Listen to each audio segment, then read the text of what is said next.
Okay, let's continue.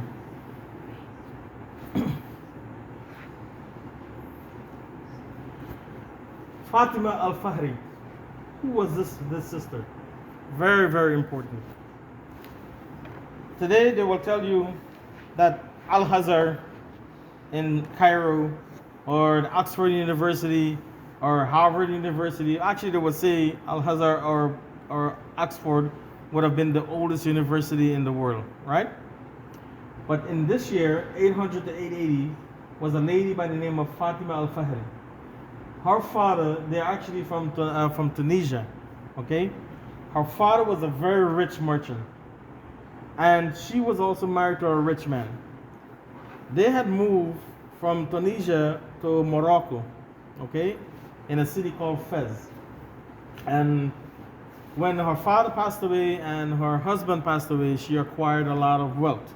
Not only her, but her sister also acquired a lot of wealth from the father and her husband.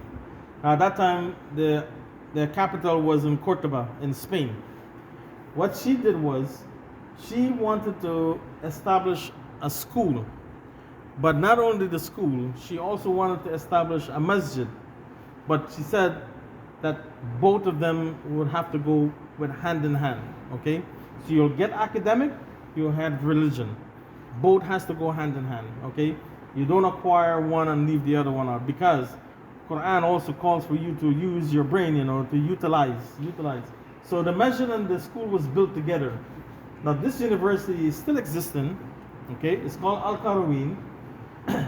They said that the prerequisite, like to get in your foot into the door of this university back in those days, you had to memorize some Quran, you had to know some fiqh, you had to know hadith, you had to know mathematics, you had to know astronomy, even before you step in the front door of the university, okay?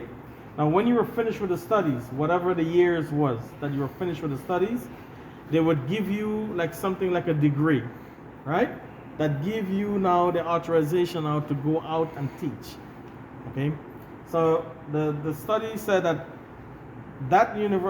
certificate that they had given to you, or that paper, would have been like if someone had received, like when you go to college, you get your bachelor's degree, then you get your master's degree, then you get your PhD. You become like a doctor now, right? So that's a very high degree. So that's the certificate that a person would acquire from that university. That was the first university ever established. Fatima said when she gave the money, she fasted most of the time while the construction was going on, okay? Now her sister took her money and she went to Cordoba and she built the masjid, or the Mosque of Kotaba, okay? It's a very big masjid there. What the Spanish have done was they built an altar inside of the masjid when they took it over. They built an altar and they made part of it, so it became a church. Very important. Abu al-Qasim Abbas ibn Farnas. Now look at the year that he was born, in 809, and he died in 887.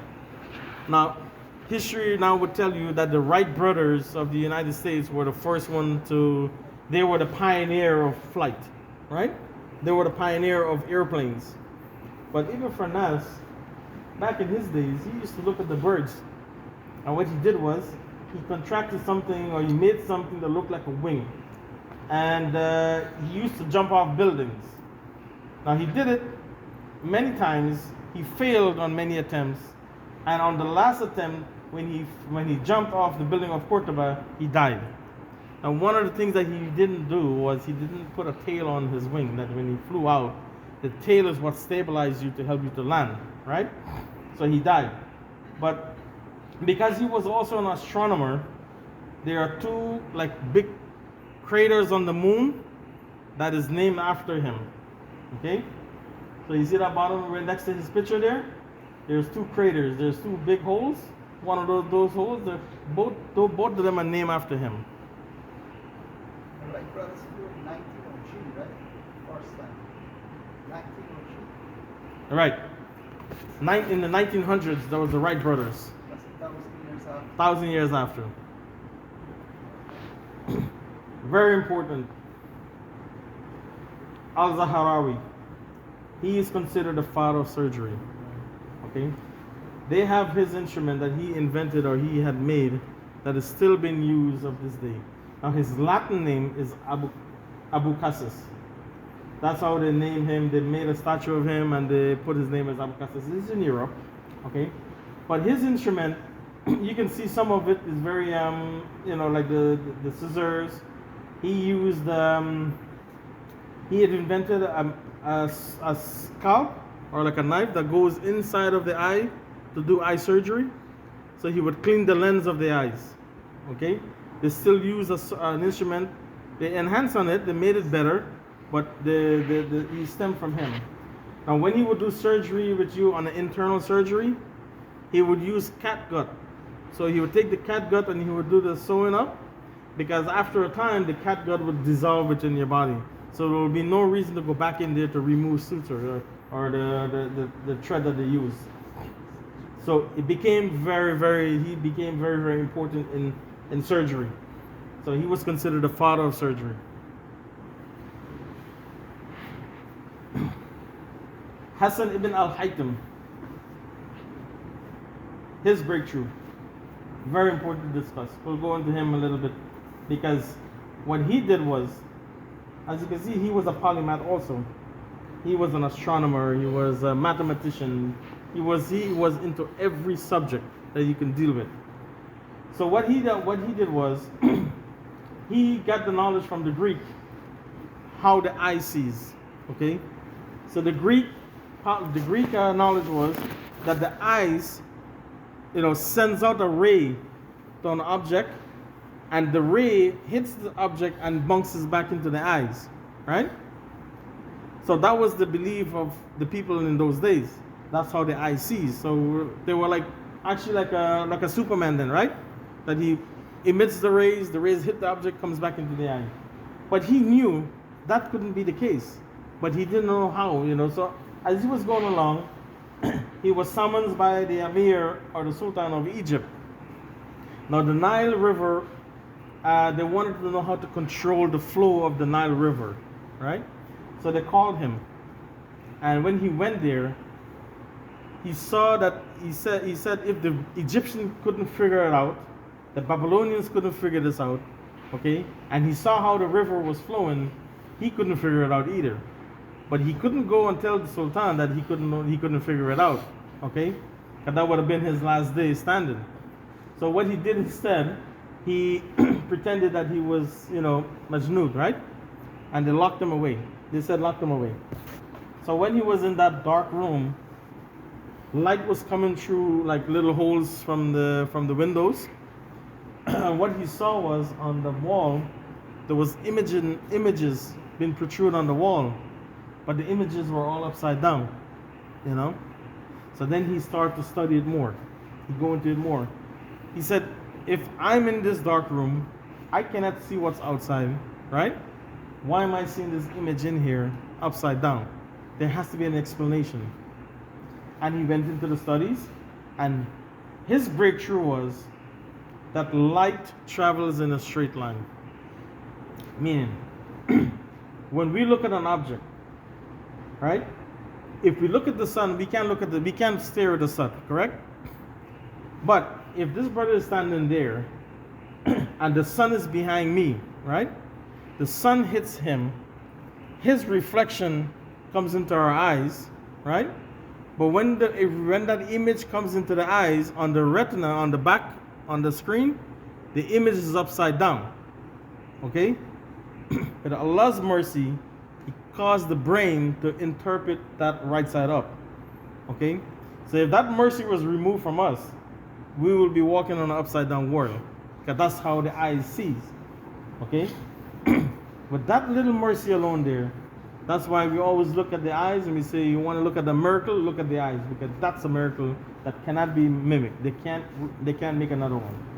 So he said that if that image is upside down, that's how we see. And he started to play around with the with the bending of the light. He started to refract the light in different directions. And with that refraction, was the invention of this. Okay?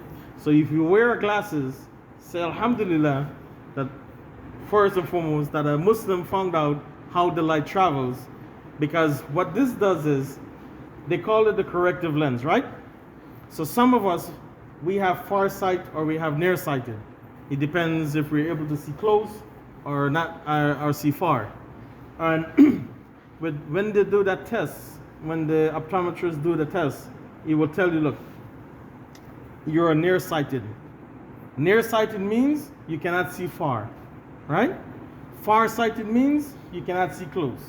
So he'll give you either a lens that is a convex lens, a wrong lens, or like it looks like a convex, or he'll give you a lens that looks like a concave lens. Okay? Like a lens that bends inside. Both of those lenses does different things to the image, right? He either bring it close or he spreads it out. Like this projector here has a convex lens. It has a wrong lens in the front. Camera came out like that now. Now he's starting to make cameras now. Cameras have convex and a concave lens. Both of them, right? Now what happens is this. Our eyes, you see that black part of it, that pupil? That reduces and it opens, right? It depends on the situation you're in. You see, when we came in here and we turned off the light, we couldn't see right away. Now look around, we can see each other clearly, right? The black part of our eyes opens up wide to allow more light to come in. Okay? If we were to turn the light on right now, we're all going to be closing our eyes because our eyes is taking in too much light. Then after a period of time, it closes, okay, and it becomes small. So it allows less light to come in. That's the concept of a camera, okay? When you have the camera, when you take pictures, it gives, depend on the lighting situation, that's how long the lens will stay open for the camera, for the image to capture, okay? And the image on the camera, okay, is captured upside down. Not the camera we have now on our phone. You know, before we used to use the film. So in the film, the image will be captured upside down. Now, important thing that this scientist did was, he said, okay, a theory is just a theory, right? A theory is nothing unless you can prove it mathematically or through an experiment way, right? So what he did was, he created something like a, maybe if he had like a dark room, okay, or a tent might say, and he put a hole on one of the walls and he allowed the light to enter. And when the light came in, the images was upside down. Now this is something that you guys can do also, you know. I talked to Maulana Tariq and I see if we can probably pick a room, one of the rooms here, we can probably do it for you guys. Any room that has a window. And we'll block out the windows. We'll make a little bit hole on the whatever we're blocking it out with, right? And leave it there for maybe a week. And visit it whenever you can, okay? And see the image behind. Because every day you will go in, you will see something new popping up. Because then you will start capturing different things coming in, right? Like he visited our home in Florida. Did you see it? Okay. He visited our home in Florida and we did it in one of the rooms. And every day we went in, we saw different things. We saw the cars. Then when we went in, we saw the clouds on the floor. And now the clouds will be on the floor. The grass will be on the top, right? And that's exactly how his breakthrough came about, that we have glasses, we have telescope, we have microscope, we have cameras, okay? On Christmas Day, there was a very important launch that they sent out of Cayenne. They launched a rocket that took a telescope. It's called the James Webb telescope, right? So the James Webb telescope is in place right now, and it's going to be looking at the universe on the back side of Earth, not towards the sun, right? And what that's going to do is going to send images back to Earth. But the concept of how it's going to be doing it is going to capture the image, because light travels in a straight line. It captures it in the mirror, it sends it to another mirror, to another lens, and that lens sends it back into the telescope, right? So I see how important it was to find out how light travels. Because of that invention or that discovery, many things are happening now. Okay? Not only that, the computers that they use to launch the rocket, the computers all use algorithm. Okay? So calculation that they'll be using is equations, algebra, everything comes into play. So very, very important how it affects us even to today's date. This is Ibn Sina. Maybe you guys heard about Ibn Sina. Okay? His Latin name is Avicenna. They refer to him as the father of medicine. As you can see, at the age of 10, he had already memorized the Quran. Right? At the age of 16, he was studying medicine. By the time he was in his teenage, he was a fully qualified physician. Right? And he had wrote 4 volumes called the Book of or the Canon of Medicine, and that was the leading authority in the universities up until the 16th centuries. So it would have been like in 1500s and something like that. That his book was used as the authority in medicine. People used to send their children from all over the world to go to learn from him, Ibn Sina. Mohamed Al-Idrisi. Now we're talking about navigation now. Okay, Christopher Columbus got on a ship, trying to go to India. Okay, circumnavigate, ended up in the west. Okay, he saw the people standing. What did he do? He called them Indians. Okay, that name is a stigma on the people still. We got to refer to them as Indians. Okay. He didn't know where he was navigating to, but he had maps. Okay, remember they took over in 1492. This is year 1100 to 1165. So Idrisi, what he did was, they were living in Spain. So the top half of the map, can you guys recognize the top half? Can you see what it is? You see that bottom right here where it says Saudi Arabia? You know what Saudi Arabia is? Right? Now look at the top part of the map. You'll see Saudi Arabia on the top. The top half of it is Africa. Okay? The bottom half of it is Europe. Now this is another stigma that they use to defame us also. Because when they want to refer to some place that is bad, they always say the southern part of the town, right? That is considered a bad part of town. Correct?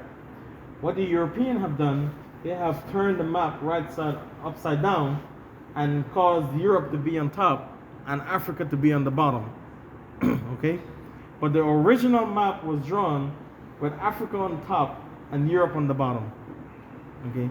This map comprised of all of Spain, Morocco, all of North Africa, into China, into India. That's what the map represents. Okay? Now what he did the map was, he didn't do it all in one. So this map is comprised of 70 smaller maps put together. You can probably see the lines in the map there.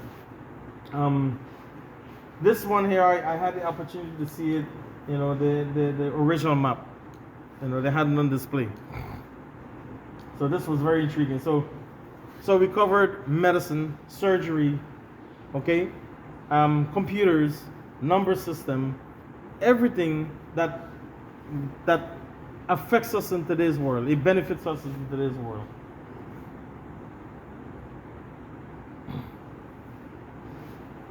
I think this is the last slide that we're gonna have, and his name was Ishmael Al-Jazeera, the father of robotics. He built robotics, like robots. But his important discovery was, or his important invention was, the crankshaft. Okay? Everything that runs on the road right now, all the machineries, they all have a piston, they all have a gear, and they all have a shaft. Okay? That's what runs the engine. That was his invention. He took a horizontal movement and he made it a linear movement. Trains came about. Train wheels move. Okay, the cars, tractors, airplanes, everything has gears, everything has pistons, okay, and everything has a crankshaft. Now, why he didn't even invent this? I mean, he didn't know that he was going to use the machineries. They did it because they needed to get water out of the well. So they would build. He would build well machines that the arm would go into the well, dip the water, and bring it to the ground. But being that you have no electricity or anything else, you use animals to turn the wheel. Okay, and those were the breakthroughs that he made. That machine that's right under his picture, that's a Wudu machine. So you would have guests come to your house. They will bring that machine in front of the guests. All he did was tap the head of the pecan, of the bird, and the bird will emit 3 drops of water, giving you time to wash your hands. Then again, it will give you more water to wash your mouth. Then it'll give you more water to wash your nose. It will give you water to make an entire wudu. So he built machines to amuse people, but it also helped them in their daily lives. So inshallah, I think that's the last of the slide. And I hope that this motivate us, inshallah, to